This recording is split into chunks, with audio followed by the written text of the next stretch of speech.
Good evening दोस्तों, मैं ऋचा कुमारी आप लोग का स्वागत करती हूँ अपने चैनल सेनेस्टर सीक्रेट में। आज मैं आप लोगों के लिए एक नई कहानी लेकर आई जो कि बिहार से है। आप लोग कहानी सुनिए।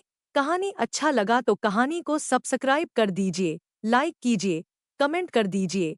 आजकल बिहार में चुनाव का माहौल है।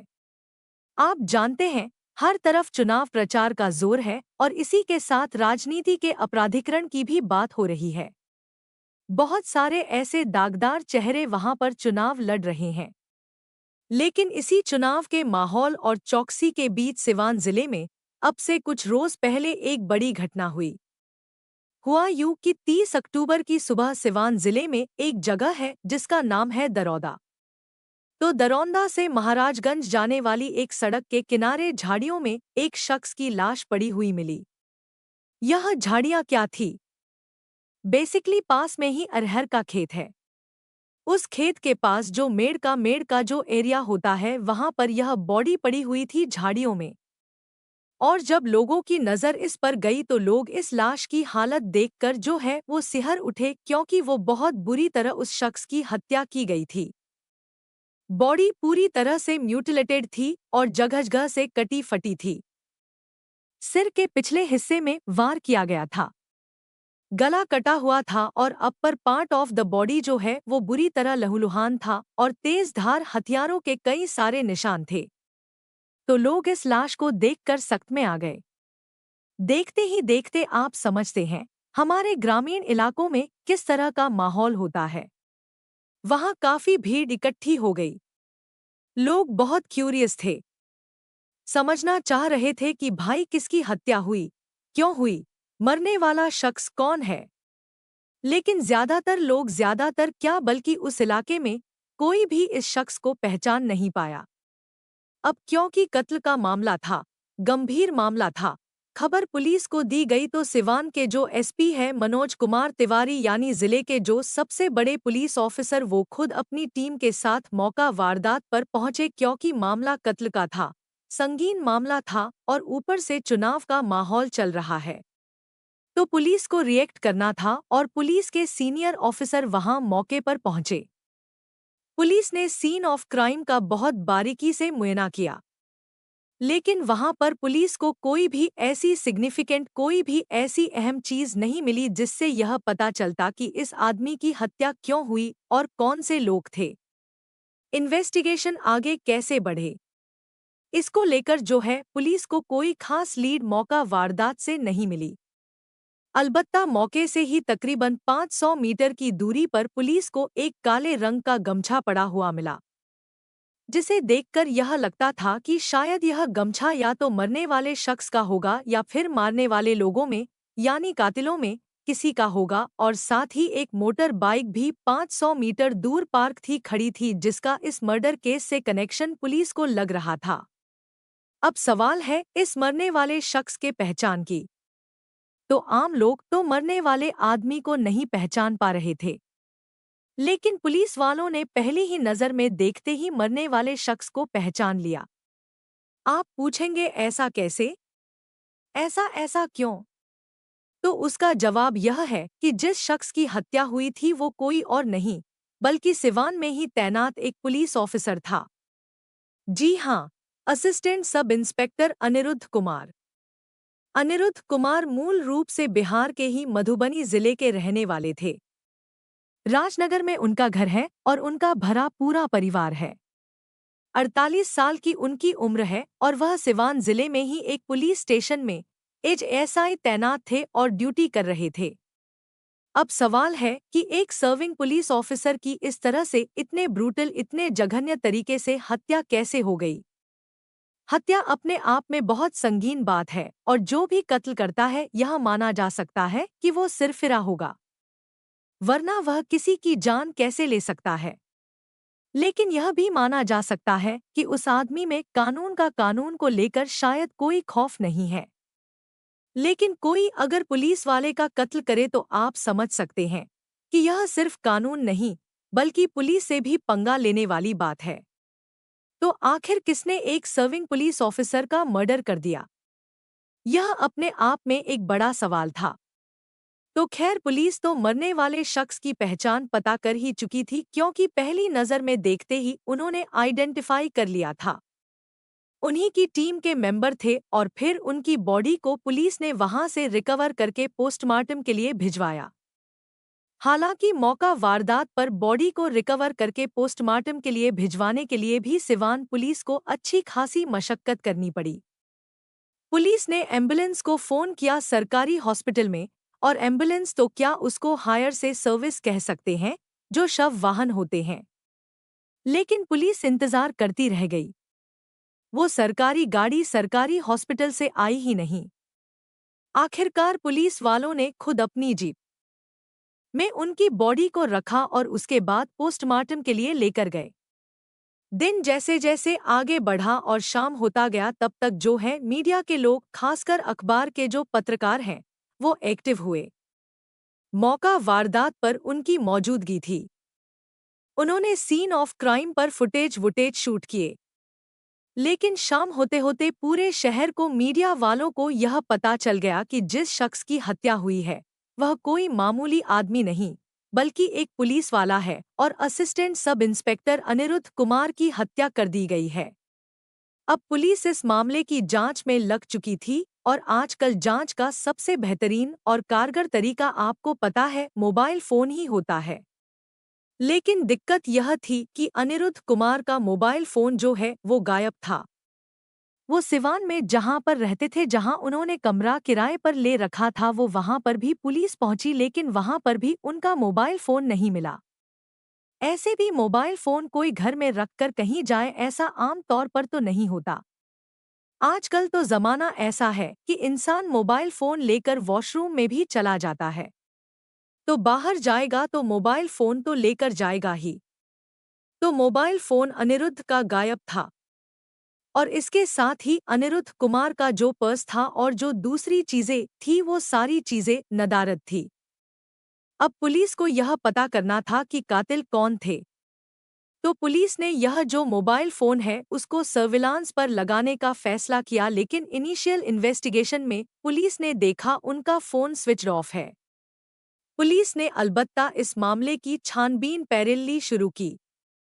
एक तो अपने मुखबिरों के जरिए पुलिस ये पता लगाने लगी कि अनिरुद्ध कुमार की ऐसी किससे दुश्मनी थी जिसने इतने घातक तरीके से, इतने भयानक तरीके से उनकी हत्या की, और दूसरा पुलिस ने अनिरुद्ध के मोबाइल फ़ोन की सीडीआर यानी कॉल डिटेल रिकॉर्ड भी निकलवाया, और सीडीआर निकलवाकर पुलिस यह देखना चाह रही थी कि अनिरुद्ध की आखिरी टाइम में किससे बात हो रही थी, और जब उनकी हत्या हुई उससे पहले किससे मोबाइल फ़ोन पर उनकी बातचीत हुई थी। इस कड़ी में पुलिस को एक कामयाबी मिली। सिरसाओं नाम का एक गांव है जहां पर यह बॉडी मिली थी। मैंने तो आपको बताया कि दरौदा और महाराजगंज रोड पर यह जगह है जहां से यह बॉडी रिकवर हुई थी।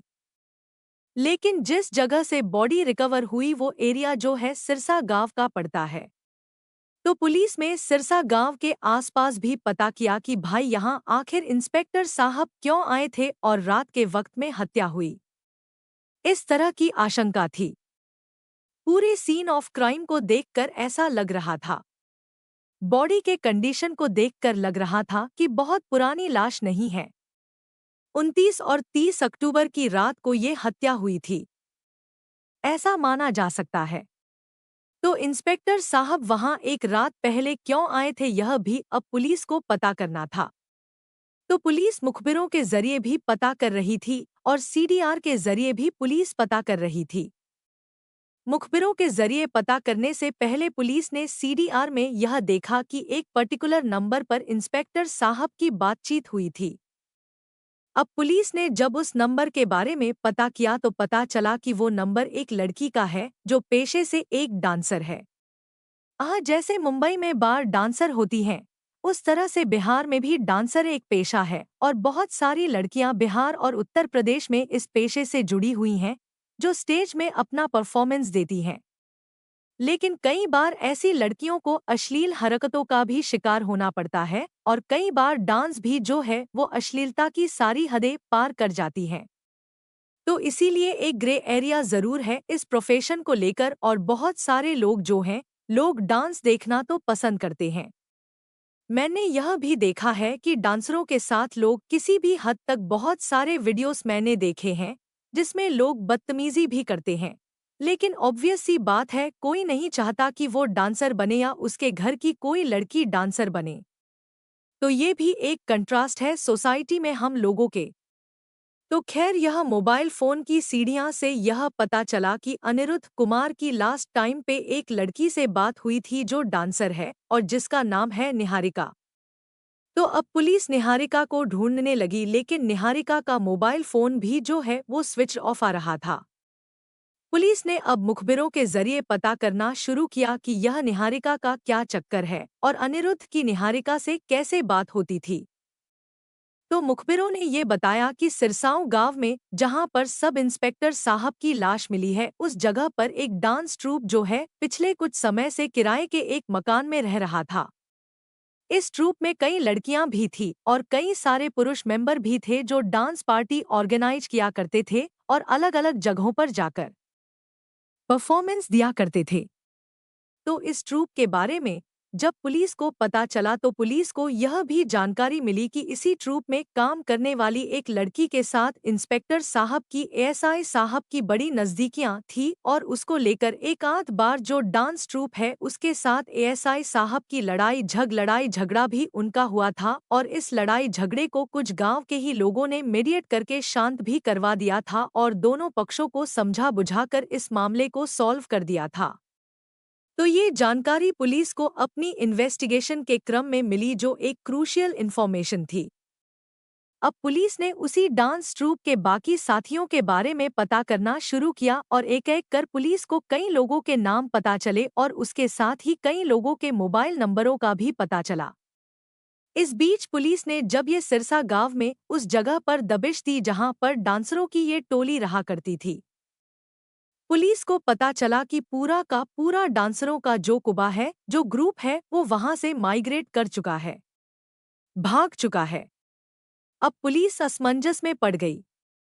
लेकिन पुलिस के पास बहुत सारे दूसरे डांस मेंबर्स के मोबाइल नंबर थे। तो पुलिस ने उन नंबर को सर्विलांस पर लगाया और आखिरकार पुलिस ने एक-एक करके इस डांस ट्रिप के तकरीबन 7 और 8 लोगों को गिरफ्तार किया, जिसमें निहारिका नाम की वो लड़की भी शामिल थी। निहारिका के अलावा राहुल यादव, रंजन श्रीवास्तव, संदीप सिंह, इमरान अंसारी, समीर इद और एक माइनर लड़की, इनको पुलिस ने गिरफ्तार किया। सवाल यह है कि इंस्पेक्टर साहब की हत्या क्यों हुई? तो उसका जवाब यह है कि निहारिका के साथ इंस्पेक्टर साहब कुछ ज्यादा ही क्लोज हो रहे थे और इतना क्लोज हो रहे थे कि निहारिका का जो पति है इमरान अंसारी, उसको यह बात नागवार गुजर रही थी। तो इमरान अंसारी से और राहुल यादव से पहले भी इंस्पेक्टर साहब की कहासनी हुई थी, लड़ाई झगड़ा हुआ था जिसका मैं जिक्र कर चुका हूं। और अब की वो निहारिका के पीछे ही पड़े हुए थे और लगातार निहारिका से, अलबत्ता निहारिका की तरफ से भी एडवांसमेंट था। ऐसी बात नहीं है कि एसआई साहब अकेले परेशान कर रहे थे, लेकिन इमरान अंसारी ने यह तय किया कि वो निहारिका को ही मोहरा बनाकर जो है वो एसआई साहब का कत्ल करेगा।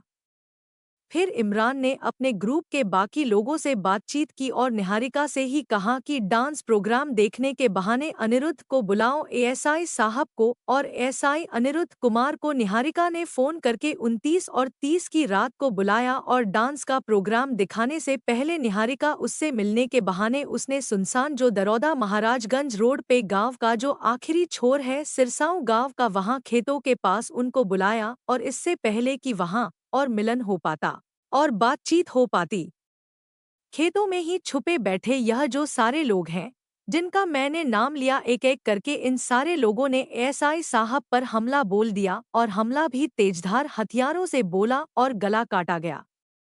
पहले तो सिर पे घातक वार किए गए और उसके बाद पूरे एरिया में खूनी खून पुलिस को मिला और शरीर का जो ऊपरी हिस्सा है वह अलग अलग हथियारों के वार से पूरी तरह लहूलुहान हो चुका था, जिसे देखकर यह क्लियर हो गया कि अनिरुद्ध कुमार पर बहुत सारे लोगों ने चारों तरफ से हमला किया और वह बिल्कुल अकेले पड़ गए और उनकी जान चली गई। तो ये तो सीन ऑफ क्राइम का मंजर और डेड बॉडी जो रिकवर हुई थी उसका कंडीशन बता रहा था। पुलिस ने जब निहारिका के अलावा बाकी के सारे लोगों को गिरफ्तार किया तो उन्होंने भी कुछ यही कहानी सुनाई और उन्होंने बताया कि उन्होंने घात लगाकर अनिरुद्ध कुमार की हत्या कर दी। तो एक ऐसे पुलिस ऑफिसर जिनका अपना परिवार था, अच्छी खासी जिंदगी थी, सरकारी नौकरी थी जिसके लिए लोग तरसते हैं, उन पुलिस ऑफिसर साहब को एक डांसर से दिल लगाना जो है वो घातक साबित हुआ और इतना घातक साबित हुआ कि मौत भी मिली तो बहुत ही भयानक और दर्दनाक। एक पुलिस अफसर जैसी जिम्मेदार नौकरी में होते हुए भी अनिरुद्ध कुमार गलत संगत में पड़ गए। अनिरुद्ध कुमार अपने परिवार और जिम्मेदारियों को भूलकर गलत दिशा में बढ़ते गए। कानून को तोड़ने वाला चाहे आम आदमी हो या पुलिस वाला, परिणाम हमेशा कड़वा होता है। सिस्टम सभी को जवाबदेह ठहराता है। जीवन में भावनाओं, लालच या किसी आकर्षण के कारण परिवार और जिम्मेदारियों को छोड़ना दुखद अंत की शुरुआत हो सकती है। तो ये था पूरा घटनाक्रम जिसका उद्भेदन बिहार में उभेदन कहते हैं, जिसका अनावरण बिहार की पुलिस ने कर दिया है। इस पूरे घटनाक्रम पर आपकी सोच, आपका नजरिया क्या है? प्लीज हमें कमेंट करके जरूर बताइएगा।